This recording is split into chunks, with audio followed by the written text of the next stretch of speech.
What's the meaning of aspartame?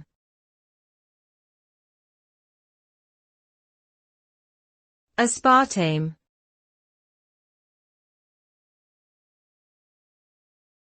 Aspartame.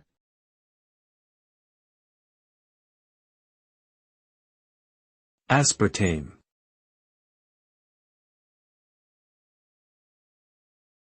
Aspartame.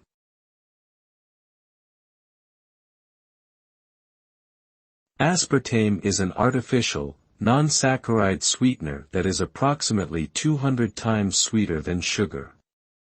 It is made up of two amino acids, phenylalanine and aspartic acid, which are linked by a dipeptide bond. When consumed, aspartame is metabolized into these amino acids as well as methanol, which is then further metabolized into formaldehyde and formic acid. The safety of aspartame has been a topic of debate, with some studies suggesting links to negative health effects such as cancer and neurological disorders, while others argue it is safe when consumed within acceptable daily limits.